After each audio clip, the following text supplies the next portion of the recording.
Bismillahirrahmanirrahim. Assalamualaikum warahmatullahi wabarakatuh.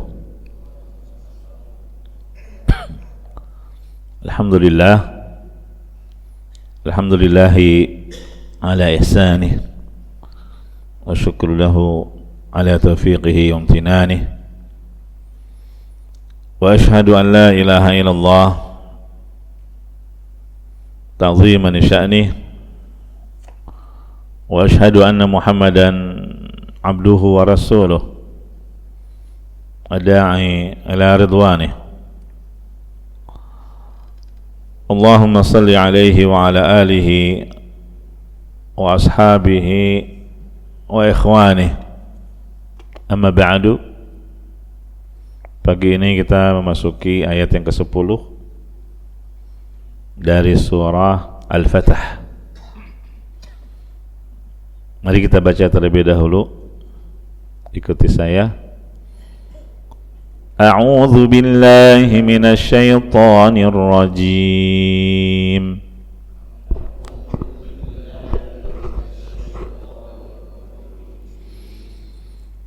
Innal ladzina yubayyi'unaka innama yubayyi'una Allah.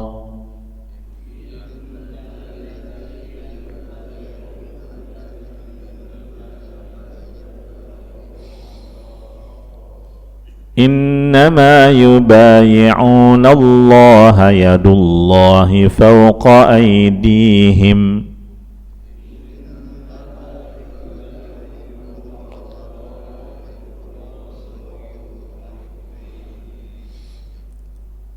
فمن نكث فإنما ينكث على نفسه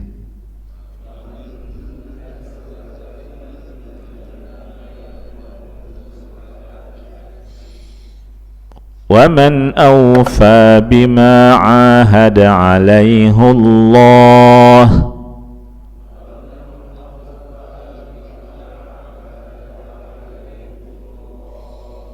فسيؤتيه أجرا عظيما.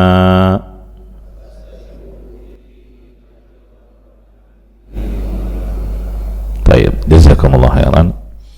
إن الذين يبايعونك, sesungguhnya orang-orang yang membaiatmu wahai Muhammad sallallahu alaihi wasallam, innama yubayyi'una Allah, pada hakikatnya mereka itu berbaiatnya kepada Allah. Iya. Baiat mengucapkan janji setia. Mereka berbaiat kepada Rasulullah, tapi pada hakikatnya berbaiatnya kepada Allah. Sama seperti wa may yuti'ir rasul faqad ata'a Allah. Siapa yang taat kepada Rasul berarti hakikatnya dia taat kepada Allah. Yadullahi fawqa aydihim. Ya, tangan Allah di atas tangan mereka. Baiat itu kan sambil berjabat tangan, memegang tangan gitu ya. Faman nakatha fa inna ma yankuthu ala nafsihi. Ya, oleh sebab itu siapa yang melanggar janji setia yang telah diucapkan, maka akibat buruk dari pelanggaran janji itu hanya akan menimpa dirinya sendiri. Sudah mengucapkan janji tapi dia ingkari, maka dampaknya akan menimpa dirinya sendiri. Wa man aufa bima ahada alaihi Allah, dan siapa yang menepati janjinya kepada Allah, fasayutihi ajran azima, maka Allah akan memberikan kepadanya pahala yang besar. Iya. Di antara pahala yang besar adalah surga. Nah, ini ayat yang ke-10 sebagaimana yang kita sudah jelaskan di awal-awal surat Al-Fatah, sebelum terjadinya kesepakatan perjanjian Hudaybiyah, itu suku Quraisy ya telah mengirimkan 3 utusannya, 3 delegasinya diutus kepada Rasulullah sallallahu alaihi wasallam, yang ketika itu Rasulullah sallallahu alaihi wasallam dan para sahabatnya tertahan di Hudaybiyah. Karena apa? Ada isyarat, yaitu untanya Rasulullah yang bernama Al-Qaswa tiba-tiba mogok, ya, menderum, nggak mau melanjutkan perjalanan ke Mekah. Nah, Rasulullah SAW memahami menderumnya Al-Qaswa itu tidaklah terjadi kecuali atas perintah Allah Azza wa Jalla kepadanya. Sebagaimana sebagaimana gajah yang ditunggangi oleh Abraha dan bala tentaranya, ya, juga tidak mau melanjutkan perjalanannya ke Mekah, tapi kalau diarahkan ke tempat lain mau dia jalan. Nah, Rasulullah SAW memahami menderumnya Al-Qaswa ini isyarat bahwa Allah Subhanahu wa taala tidak ingin peperangan terjadi antara beliau dengan orang-orang Quraisy Mekah pada saat itu. Makanya Nabi SAW menerima apapun perjanjian yang akan mereka ajukan selama ia menjamin apa yang terhormat di sisi Allah Subhanahu wa taala, yaitu kesucian kota Mekah. Iya. Maka datanglah utusan-utusan dari Quraisy, ya, diutus kepada Nabi Muhammad SAW. Yang pertama kali diutus adalah Budail bin Warqa Al-Khuzai dari suku Khuza'ah. Ya, nggak berhasil, nggak ada titik temu. Diutus lagi orang kedua, Al-Khulais bin Al-Qamah dari Bani Al-Haris bin Kinanah. Nggak ada juga titik temu. Diutus lagi Urwah bin Mas'ud As-Saqafi. Ya. Nah, ini ketiganya, Budail, Al-Khulais, Urwah, bukan dari suku Quraisy. Kenapa orang-orang Quraisy tidak mengirim pembesar-pembesar Quraisy? Kenapa yang dikirim bukan sukunya mereka? Karena mereka pun sebetulnya menghindari peperangan. Nggak siap mereka juga. Mereka menghindari peperangan sebisa mungkin. Iya, dikirimlah utusan sebagai penengah. Iya, tapi nggak ketemu juga. Melalui 3 delegasi tersebut, Rasulullah SAW menyampaikan pesannya untuk disampaikan kepada orang-orang Quraisy. Apa tawaran Rasulullah kepada mereka? Di antaranya ada 3 poin. Yang pertama, Rasulullah SAW mengajukan gencatan senjata kepada orang-orang Quraisy selama beberapa tahun. Ya. Yang kedua, Rasulullah SAW menawarkan kepada mereka untuk masuk Islam dan hidup bersama kaum muslimin. Kalau tidak, ya sudah, berperang sampai titik darah penghabisan. Ya, sedangkan mereka belum siap untuk itu. Ya, itu 3 tawaran Nabi, tapi kenyataannya mereka enggan. Ya, diutuslah delegasi lagi yang terakhir dari Quraisy, yaitu siapa? Mikraz bin Hafiz bin Al-Ahyaf. Ya, thumma ba'athu ilaihim Mikraz ibn Hafiz ibn Al-Ahnaf Akhyaf ahada Bani Amir ibn Lu'ay. Ya. Ini utusan yang keempat berarti. Ya. Dia dari keturunan Bani Amir bin Lu'ay. Falamma ra'ahu Rasulullah sallallahu alaihi wasallam qala hadza rajulun ghadir. Ketika Rasulullah SAW melihat si Mikraz ini, maka Rasulullah berkata, mengomentari orang ini, hadza rajulun ghadir, orang ini adalah pengkhianat. Ya. Tapi ketika Mikraz menemui Rasulullah, ya Rasulullah pun sama menyampaikan kepadanya seperti apa yang telah Rasulullah sampaikan kepada delegasi-delegasi sebelumnya, yang 3 orang tadi. Akhirnya ya sudah, Miklas pun kembali ke orang-orang Quraisy dan mengabarkan kepada mereka apa yang tadi Rasulullah sampaikan, 3 poin. Ya.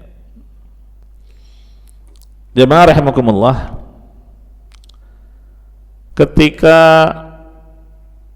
negosiasi belum mendapatkan titik temu di antara kedua belah pihak, antara pihak kaum muslimin dengan pihak musyrikin Quraisy, ya, belum ketemu, semua delegasi Quraisy gagal menetapkan keputusan, atau mungkin saja keempat delegasi tadi tidak mampu menyampaikan pesan Nabi kepada kaum Quraisy.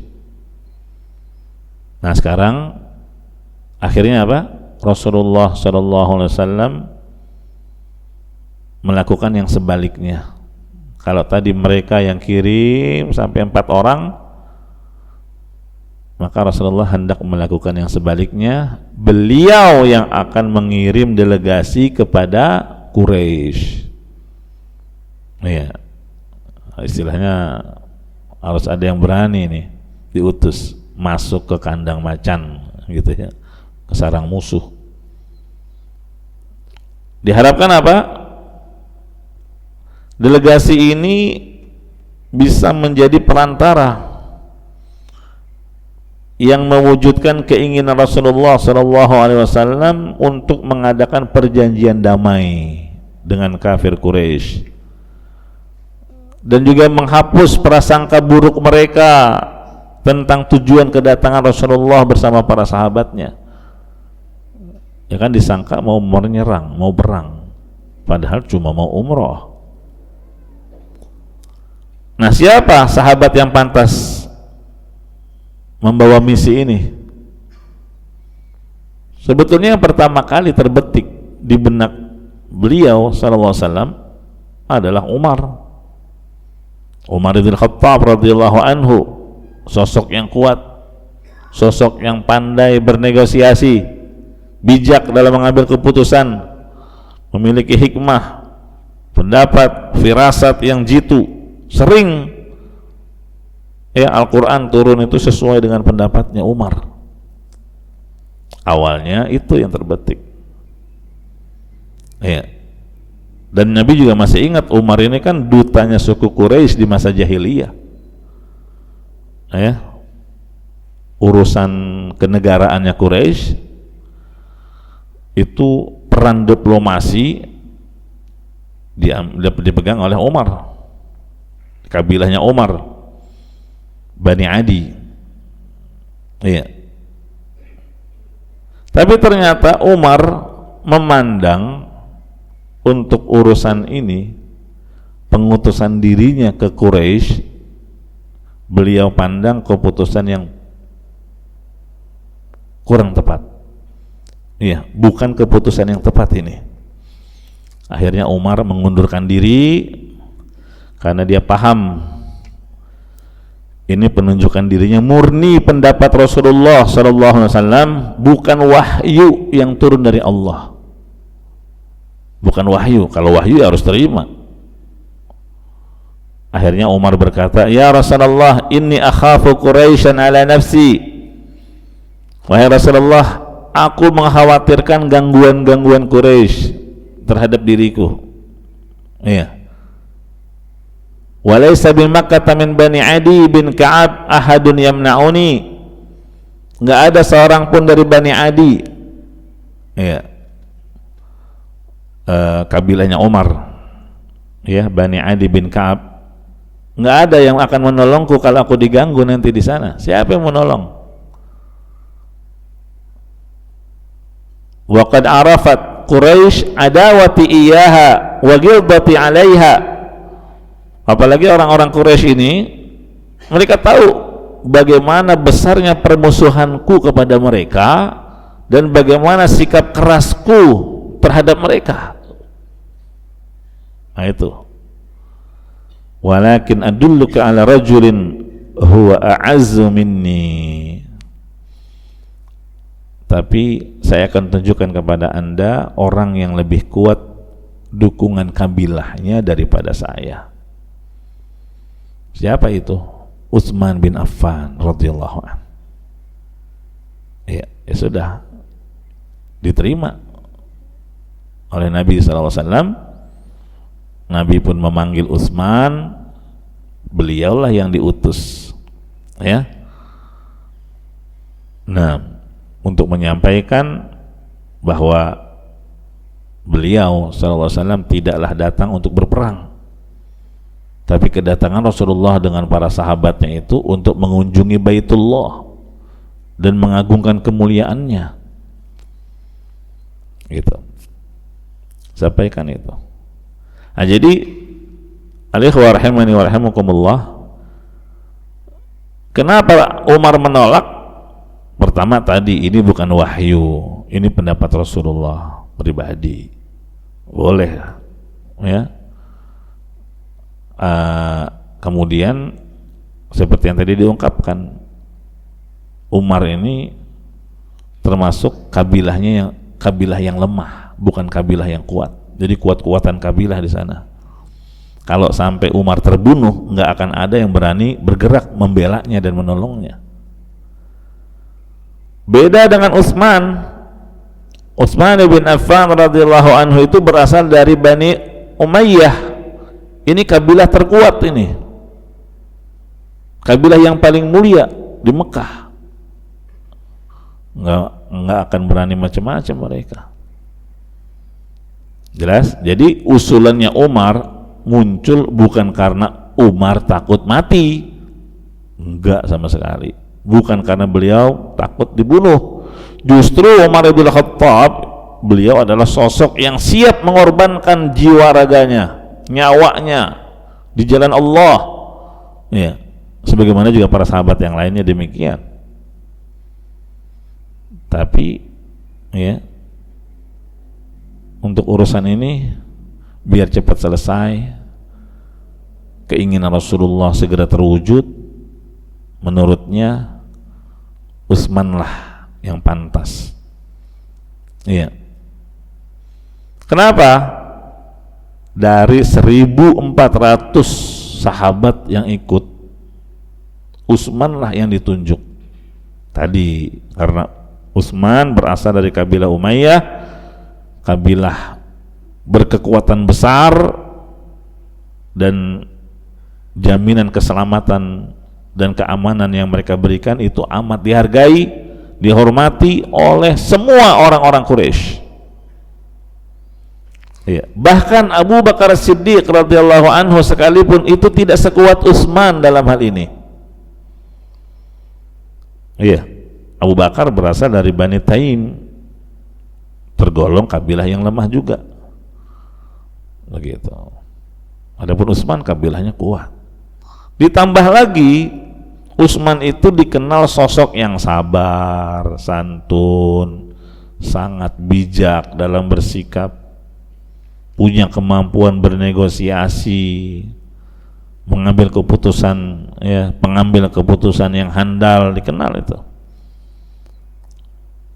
Makanya tak heran beliau disukai oleh hampir seluruh penduduk Mekah, baik di masa jahiliyah ataupun setelah keislamannya, disukai beliau.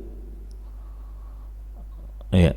Ditambah lagi kan beliau orang yang berharta dan dikenal kedermawanannya, harta yang ada padanya, kekayaannya tidak membuat dirinya sombong dan angkuh, dikenal sangat dermawan. Nah itulah ya yang menjadi pertimbangannya Umar, ya, faktor-faktor itulah yang akan memperkecil kemungkinan munculnya gangguan dari orang-orang Quraisy Mekah. Ya, jelas ya. Ditambah lagi Utsman itu menantu Rasulullah SAW, suami dari 2 putri Nabi. Ya, makanya disebut Dzun Nurain.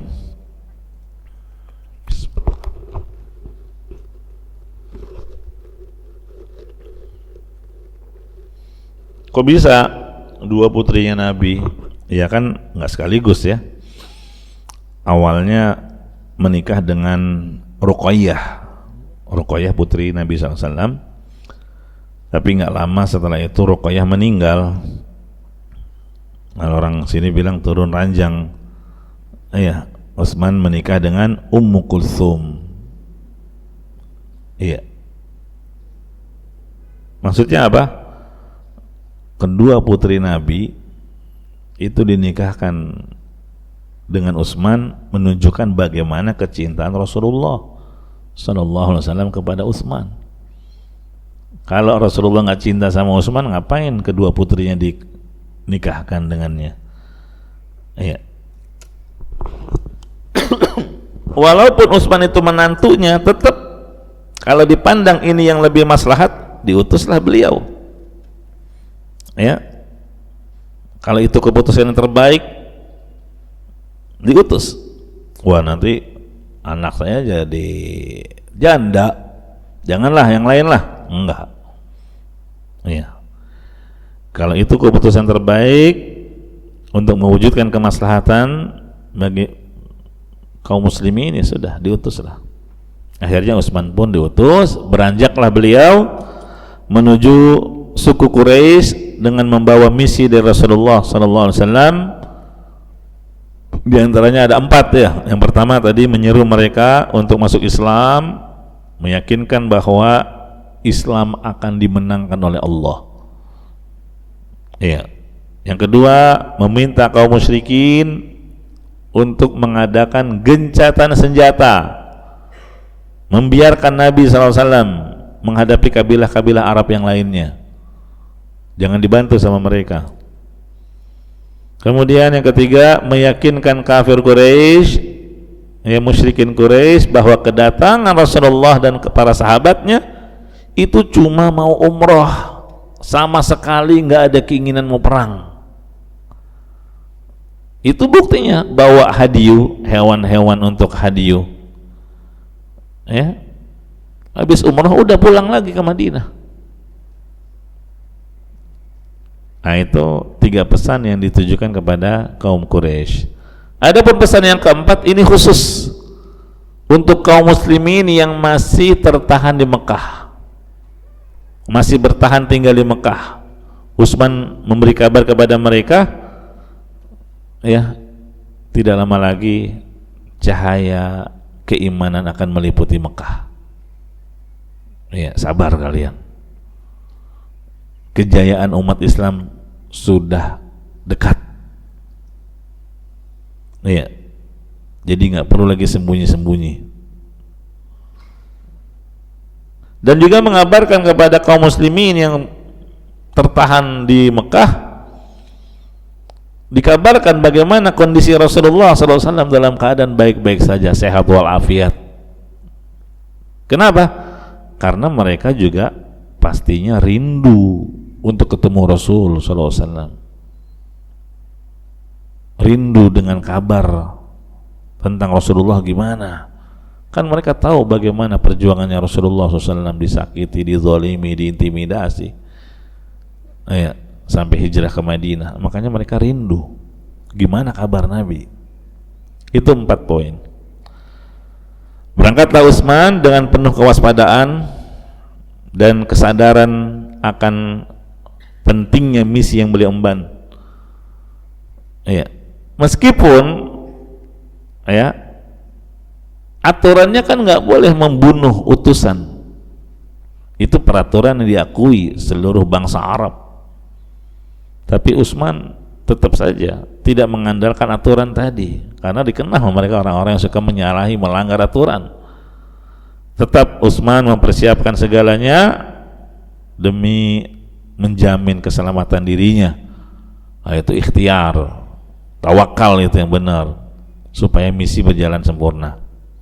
Apa yang pertama kali Utsman lakukan ketika masuk Mekah? Beliau mencari jaminan keamanan. Dari siapa? Dari Aban bin Sa'id bin Al-As Al-Umawi yang saat itu masih musyrik.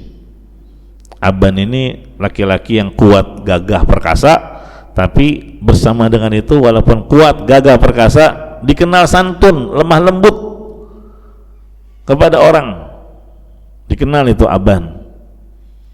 Dan dia punya hubungan yang erat dengan Utsman, pastilah dia akan bela Utsman, ya. Nah, karena apa? Utsman menjaga hubungan baik, ya, dan hubungan kekerabatan di antara keduanya sangat kuat, ya.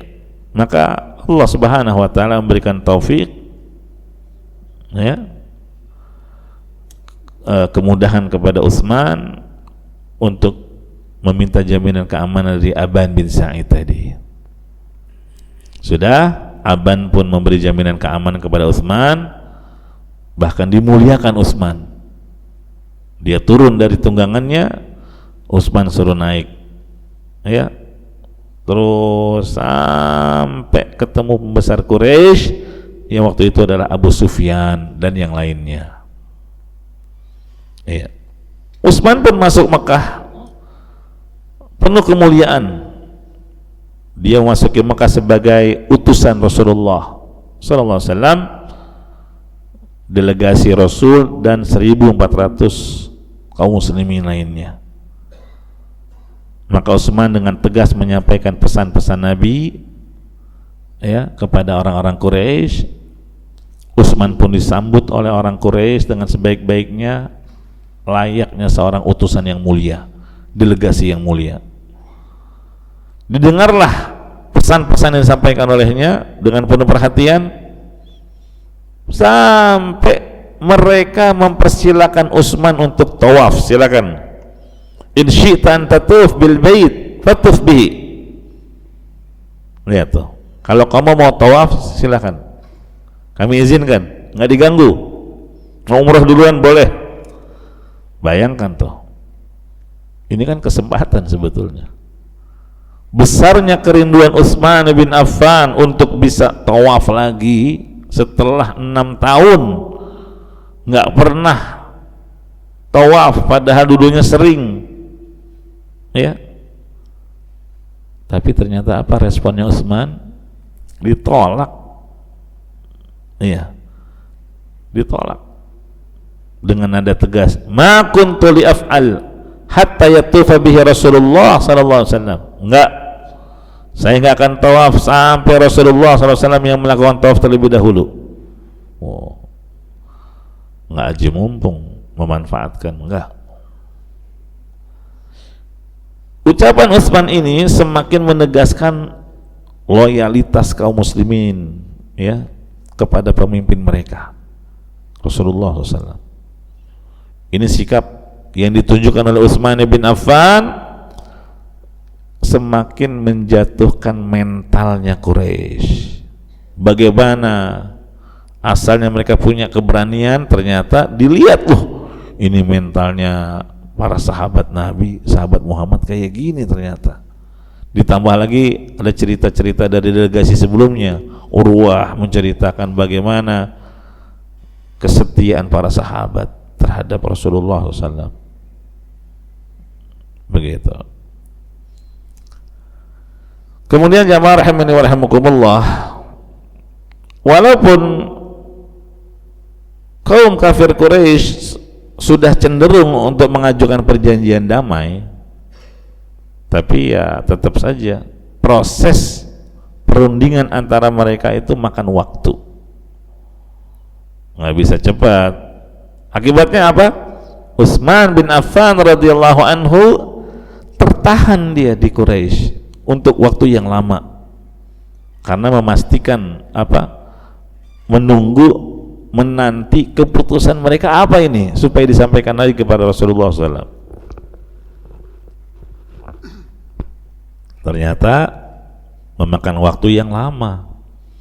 Nah, di saat itulah tersebar berita, ya, apa istilahnya, kabar burung, berita hoax tersebar kalau Utsman telah dibunuh di Mekah. Itu yang sampai, ya. Tentunya berita ini sangat menggemparkan kaum muslimin. Dan Rasulullah SAW menanggapinya dengan sangat serius. Segeralah Nabi mengumpulkan seluruh sahabat. Untuk apa? Mengambil baiat dari mereka. Ini kabar burung terbunuhnya Utsman memprakarsai terjadinya baiat terbesar dalam sejarah yang Allah sebut di ayat ke-10 ini, baiatur ridwan. Iya. Ketika mendengar berita Utsman terbunuh, apa kata Rasulullah SAW? La nabrahu hatta nunajizal qaum. Kita tidak akan beranjak sampai kita perangi mereka. Orang-orang Quraisy itu yang berani-beraninya membunuh Utsman. Ya, akhirnya Rasulullah mengajak para sahabat untuk baiat, dan para sahabat pun langsung berbondong-bondong berbaiat kepada Nabi SAW.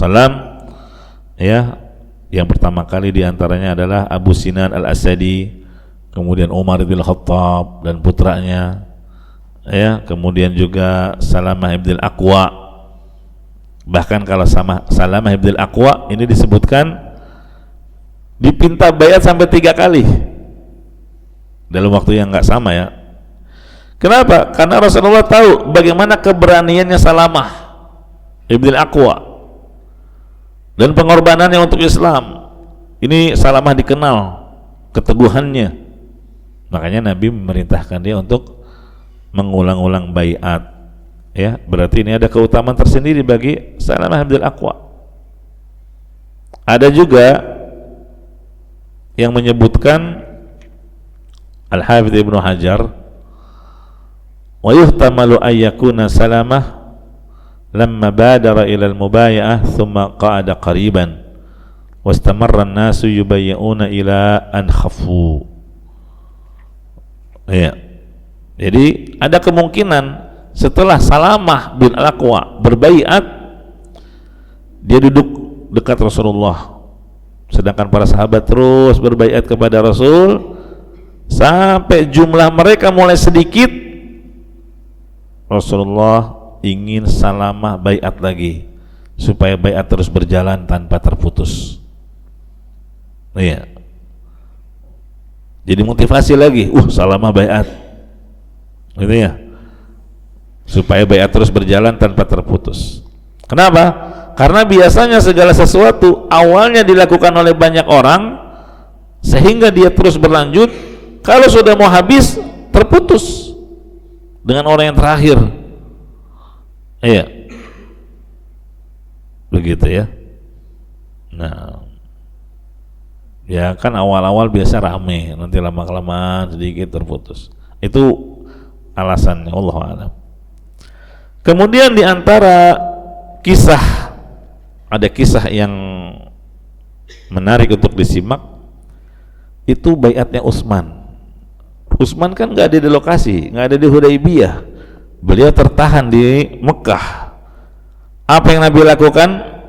Ternyata Rasulullah SAW menggunakan tangan kanannya yang mulia mewakilkan baiatnya Utsman. Ini diriwayatkan oleh Imam Bukhari. Rasulullah mengambil tangan kanannya terus berkata, hadhihi yadu Utsman, ini adalah tangannya Utsman. Diperumpamakan, ini tangannya Utsman.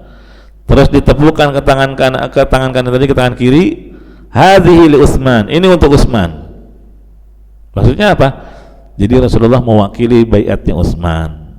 Jadi Utsman ikut baiat walaupun orangnya lagi di Mekah. Sehingga apa? Utsman pun mendapatkan keutamaan baiatur ridwan. Sebagaimana nanti kan kita sebutkan apa saja emang keutamaannya. Iya, banyak. Iya. Kalau isinya apa? Isinya untuk siap mati. Ini ditanya, ya, Yazid bin Ubaid, dia tanya ke Salamah bin Al-Aqwa, ala ayyi syai'in bay'atum Rasulullah yaumal Hudaybiyah? Kalian membaiat Rasulullah itu untuk apa ketika itu? Alal maut, untuk siap mati. Ya. Karena beritanya Utsman aja dibunuh, kami baiat untuk siap mati. Ada juga pendapat yang kedua, dikatakan oleh Jabir bin Abdullah, lam nubayyi'u Rasulullah sallallahu alaihi wasallam 'alal maut, innama bayya'nahu 'ala alla nafir. Nah, kalau menurut Jabir bin Abdullah, ya, untuk tidak kabur, melarikan diri. Ini enggak kontradiksi ya. Kenapa? Karena konsekuensi dari tidak melarikan diri di medan perang, berarti apa? Harus tetap teguh dalam peperangan. Teguh dalam peperangan ada dua kemungkinan, menang atau ditawan. Kalau ditawan, kemungkinan selamat atau mati, kan gitu. Itulah. Ada orang yang nggak mau baiat cuma satu, yaitu Jad bin Qais. Ya, Jad bin Qais, dia bersembunyi di belakang ontaknya yang berwarna merah karena khawatir dipanggil untuk baiat. Makanya kata Rasulullah, wa kullukum maghfurun lah illa sahibal jamal ahmar. Kalian semua akan diampuni oleh Allah kecuali si pemilik onta merah. Siapa yang dimaksud? Jad bin Qais. Iya, udah dipanggil, ayo kamu baiat sama Nabi. Tapi apa tanggapannya? Wallahi la an ajida dhalati ahabu ilayya min ayastaghfira li sahibukum. Lihat, orang ajar ya. Demi Allah, ditemukannya barangku yang hilang lebih aku sukai daripada permintaan ampunan untukku dari teman kalian. Jadi kan para sahabat bilang, ayo baiat sama Rasul, minta ampun, iya, kepada Allah untuk kesalahanmu ini. Sombong dia bilang, ditemukannya barangku itu lebih baik, lebih aku sukai daripada menuruti permintaan kalian. Iya. Adapun keutamaan orang-orang yang hadir dalam baiatul ridwan, yang pertama, Allah meridhai para sahabat. Nanti di surat Al-Fatah ayat 18 kita akan bahas. Laqad radhiyallahu 'anil mu'minin. Sungguh Allah telah ridha terhadap orang-orang mukminin. Ya. Idh yubayyi'unaka tahta asy-syajarah, yang ikut baiat di bawah pohon itu, Allah ridha kepada mereka. Ini kan puncak pencapaian ini, mendapatkan keridhaan Allah. Keutamaan yang kedua, la yadkhulun nar ahadun mimman bai'a tahta asy-syajarah, tidak akan masuk neraka. Lu lihat, terhalang dari neraka orang-orang yang masih di dunia, tapi sudah dipastikan oleh Nabi mereka nggak bakal disentuh api neraka. Ada budaknya Hatib bin Abi Balta'ah punya budak, dia ngadu. Hatib ini dia kasar, punya sifat keras terhadap budak. Dia lapor, saking keselnya budaknya bilang, ya Rasulullah, la yadkhulanna Hatib an-nar. Wahai Rasulullah, sungguh Hatib benar-benar akan masuk neraka. La yadkhulanna, akan masuk. Kenapa? Kesel dia karena Hatib itu kasar. Tapi Nabi langsung bantah, kadzabta, la yadkhuluha, kamu salah. Justru Hatib bin Abi Balta'ah ini nggak akan masuk neraka. Kenapa? Fa innahu syahida Badran wal Hudaybiyah, karena dia ikut perang Badar dan ikut perjanjian Hudaybiyah. Maksudnya ikut baiatul ridwan. Iya, Masya Allah, kesalahannya diampuni oleh Allah Subhanahu wa ta'ala karena kebaikannya lebih dominan. Ibarat air suci yang banyak cuma terkena najis yang sedikit, maka najis yang sedikit ini tidak akan mengubah status air menjadi najis, tetap suci, gitu ya. Nah, ada juga Hafsah, terjadi dialog dengan Rasulullah sallallahu alaihi wasallam ketika Rasulullah mengatakan tidak akan masuk neraka orang yang ikut baiatul ridwan. Kata Hafsah, adalah. Kenapa? Karena Allah berfirman, wa in minkum illa wariduha. Iya, tidak ada seorang pun melainkan akan mendatangi neraka. Kana ala rabbika hatman maqdiya, itu sudah menjadi kemestian yang ditetapkan oleh Allah. Nabi jawab, tsumma nunajjil ladzina taqaw. Ada kelanjutannya itu ayat. kami akan menyelamatkan orang-orang yang bertakwa. Iya. Nah, termasuk orang yang bertakwa adalah yang ikut perang Bai'atur Ridwan ini. Begitu. Ini yang kedua, bahwa tidak akan masuk neraka orang yang ikut Bai'atur Ridwan. Yang ketiga, antum khairu ahlil ard. Nabi bilang itu di hadapan para sahabatnya di Hudaybiyah. Kalian adalah sebaik-baik manusia di muka bumi ini. Bahkan kata Rasulullah SAW, fa innahu la yudriku qaumun ba'dakum sa'akum wala muddakum. Tidak ada satu kaum pun setelah kalian yang bisa menyamai pahala sedekah satu sok, satu mud kalian.